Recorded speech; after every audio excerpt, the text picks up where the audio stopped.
Hello,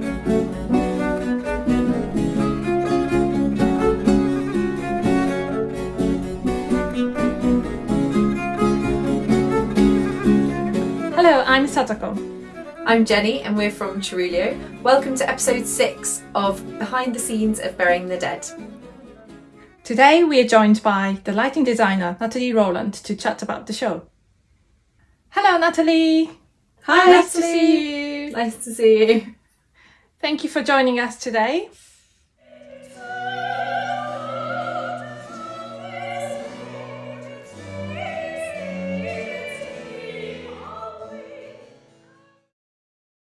What's the first thing you do when you start a new project?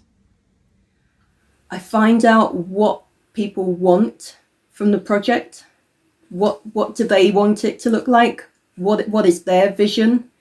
I find out as much as I can about the kind of themes and ideas that are really important to them, because that really tells you about the perspective that the director wants to give the audience. And from a lighting point of view, although those kind of things might not immediately strike you as a lighting thing, lighting is really, really connected to mood and atmosphere. And if you're starting off with the wrong idea about what the piece is about and what the mood and the attitudes are, then you're going to go the wrong way with the lighting. So for me, it's about getting a really clear idea about what the piece is about and what the director wants to communicate. Right. So with them Burying the Dead, what first thing you did? Was it talking to director Tom? Yeah, obviously reading the script as well gives you a really clear idea of the narrative and the world that we're entering. And I remember one of the very early production meetings, we were talking in quite a bit of detail about how true to the period we wanted to be and how much kind of artistic license there was there. And that was really where this idea of the two worlds came about, the kind of real life in the present moments and the weird and wonderful stuff in his head.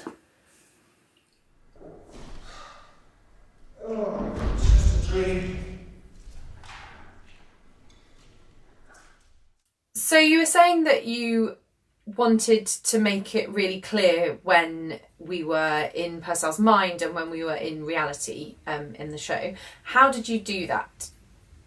Okay, so one of the tricks that I used was to use footlights.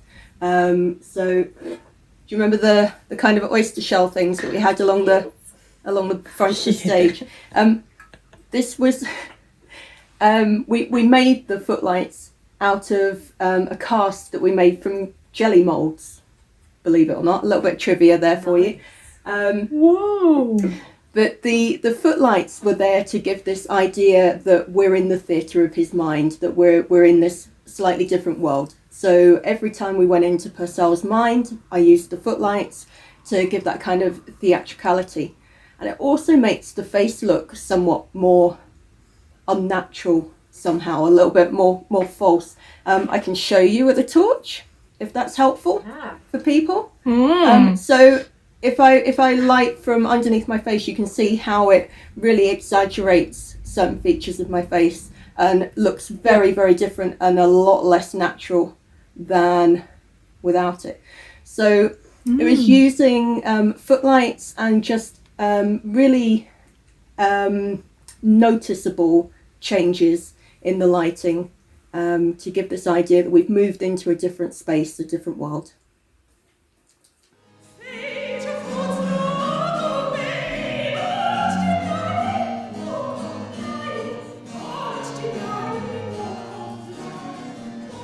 So you talk about this jumping world and scenes with a different texture or different color. Do you tend to assign light or color to characters or situations? In this particular performance, I basically used a palette of 3 colours. So we have open white, where there's no colour in the bulbs at all. It's just the natural light coming from the fixtures. There's a warmer colour and a colder colour. And I shift between those depending on where we are emotionally. So if I'm wanting to really kind of give a more dreary, dark London kind of feel, as opposed to the lively tavern, then I'll call on the colder colours and pop something like that in there, just to kind of take some of the warmth out. And it has the effect of not just affecting the mood of the scene, but also it changes the facial features. It changes what is highlighted in the face. And you'll notice there are particular moments where I use that to really make Purcell seem more frail and more ill. I think probably the best example of that is the laying out of the babies on the bed. That's a very, very cold scene that's very drained of colour. The costumes have a lot to do with the colour as well. I can really make the golds and reds in the costumes pop by lighting them with a warmer colour. Whereas if I light them with the colder colour, it drains that colour a bit. So depending on what's going on in the scene, whether we want it to feel colourful, whether we want people to really see the frailty of the characters, that's where I shift between those different colours. These wicked actresses tempted even our own king into adultery.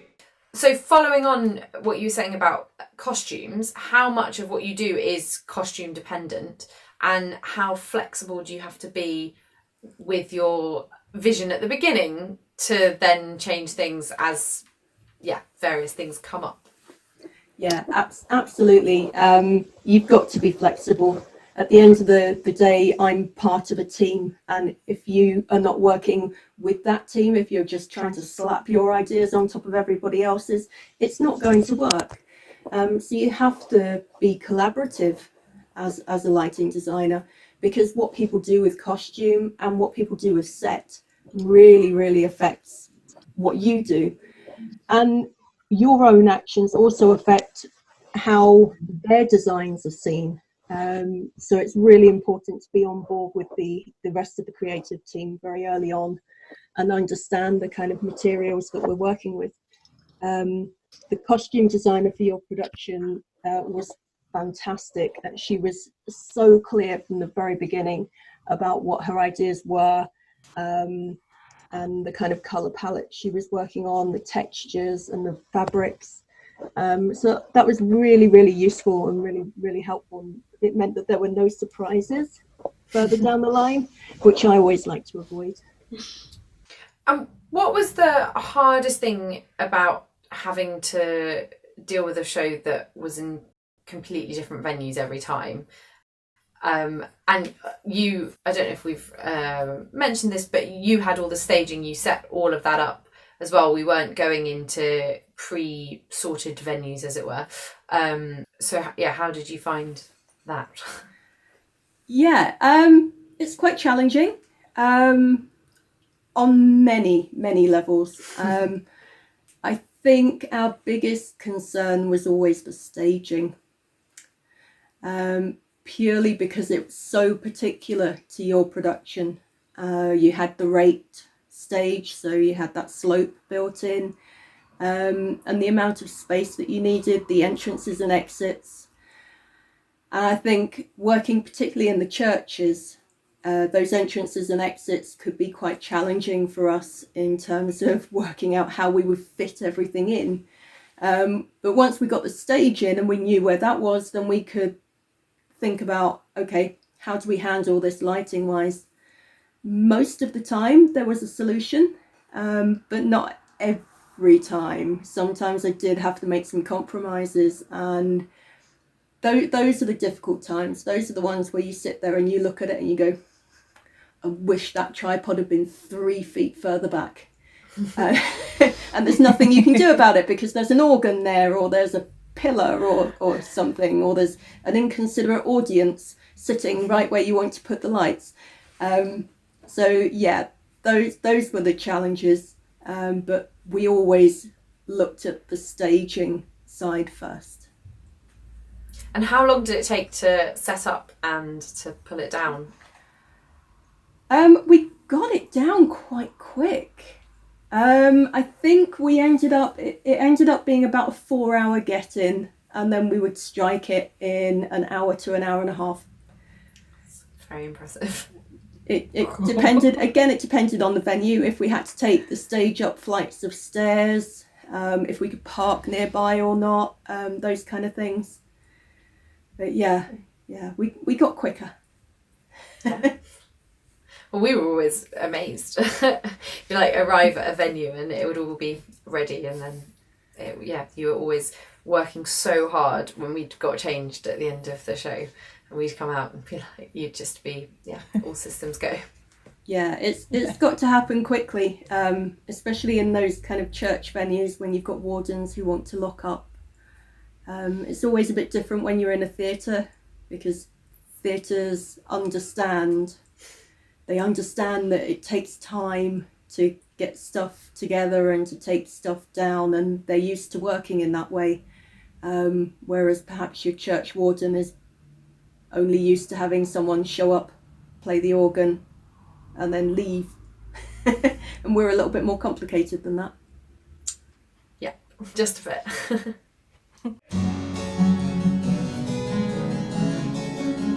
Saturday the 1st of September 1666, and in Pudding Lane lives Thomas Farrell, baker to the Navy. We'd like to talk to one particular scene from Burying the Dead. It's a great fire scene, which is really exciting lighting going on. I'm busy normally during the show playing a fast tune, so I can't actually see it, what's going on the stage and your lighting design, but I know there is kind of fire thing going on, so if you could tell us about it, that'd be great. Yeah, so I always try to find a surface in the venue that is light enough and plain enough to take a particular effect.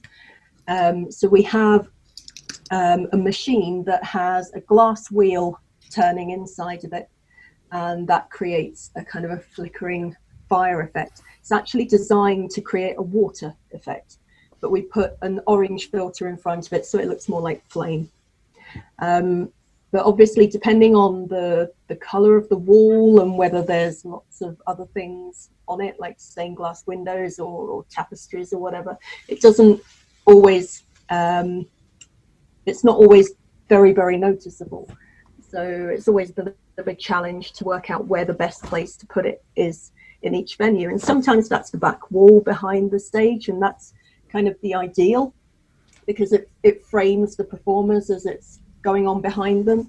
But sometimes I put it on the ceiling, just somewhere where the movement of the light will catch the eye of the audience, and they'll see this sense of flame. But on top of that, I also flash some of the lights that come in from the side, because fire it's not very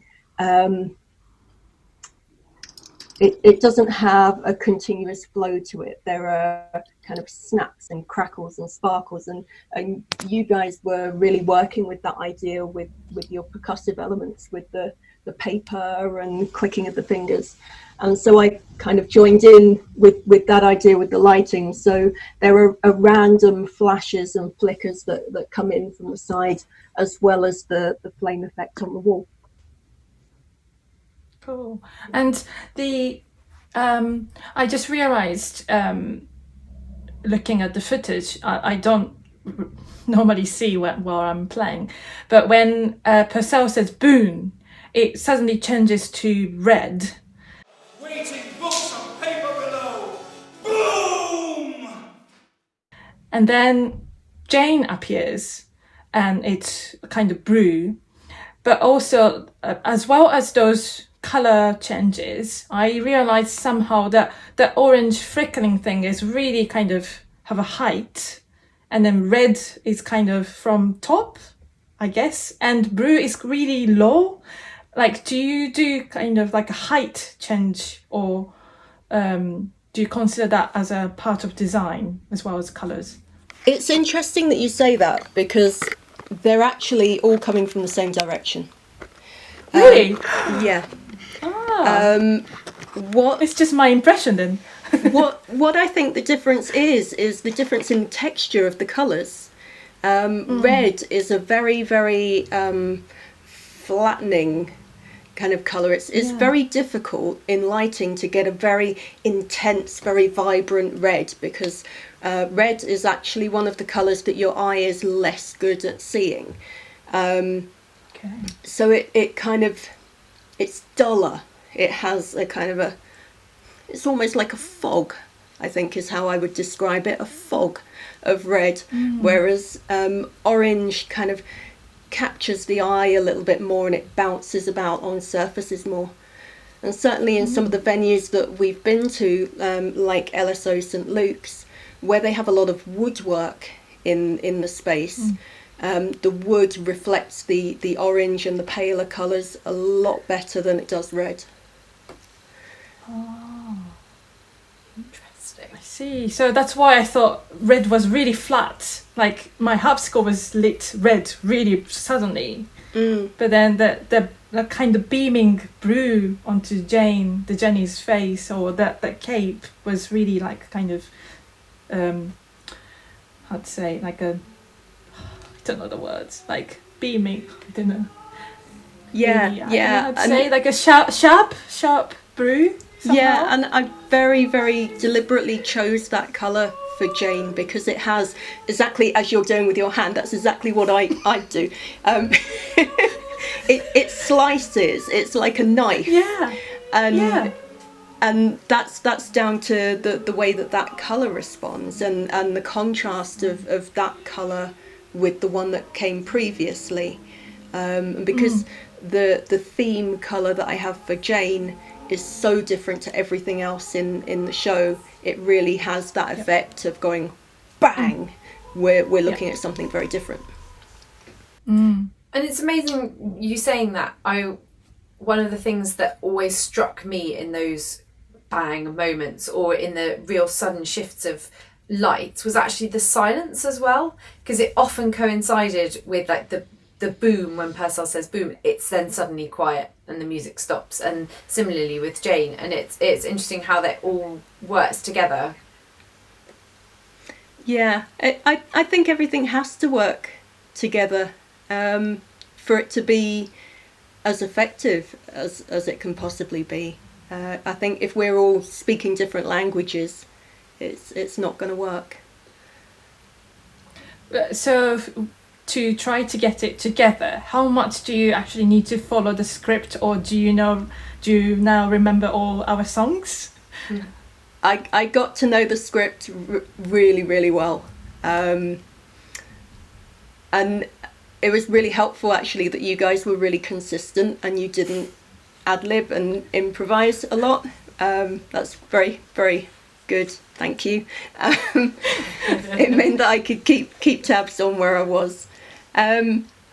Yeah, and not just about knowing where I am in the script or where I am in the music, but also where you are physically on the stage. So not all of my cues came from things that you would say. Some of my cues came from things that you would do or places that you would be. So yeah, I got to know not only the script and the music, but also your movement. So any cast changes were always a little bit challenging. I had to kind of remember the nuances of each person. So you spoke a bit about how we obviously have period costume, and you had to respond to that in the lighting. And how do you create that period look with what you do? Or do you not actually try to do it? It's really difficult because period lighting of the time would be really, really ugly. Yeah. But it would also be something that the health and safety people would not be particularly happy with. So I couldn't go down that road. I couldn't be historically accurate. So I think for me it was more about not making it feel too false. So that was partly why I kept the colour palette very, very subtle.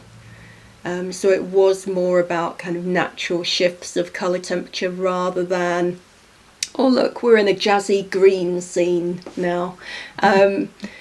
So yeah, just trying to keep it as natural as I could and let the costumes speak for themselves and the script.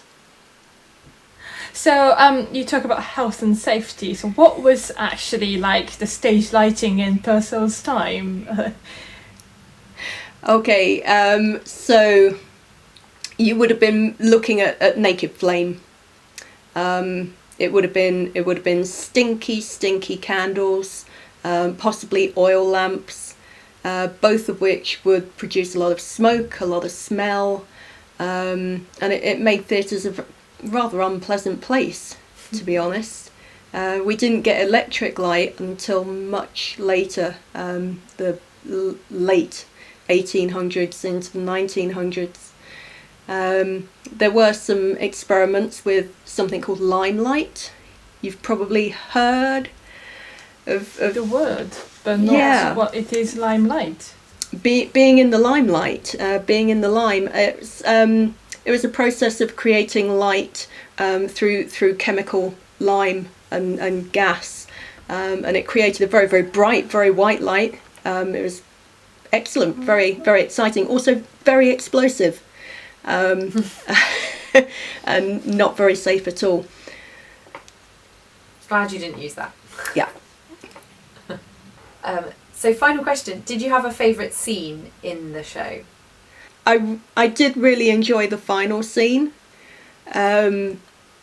just because I think it's really, really beautiful, in the way that it's written, in the way that it's performed, the music, the way everything just kind of comes to this really beautiful close.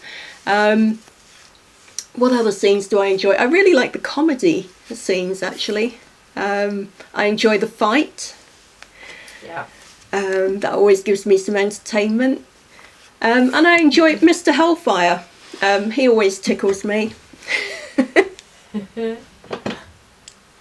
I guess that was quite a fun scene with to kind of use our costumes for, because Emily and I were in our bright yellow and in our bright gold and reds. Yeah, so that was definitely one of the scenes where it was more warm and gaudy and a bit more faithful to the kind of rich candlelight kind of look. It's also one where I had to make sure that I focused the lights high enough, because your actors were quite tall. And when they stand on the bed, if I haven't focused the lights quite right, I chopped off their heads lighting wise. So I had to remember, I learned that very early on, not to make that mistake. Right. Oh, thank you so much, Natalie, for joining us today. You're welcome. It's been fun. In the next episode, we'll chat about the music from Burying the Dead. Please subscribe so you don't miss out.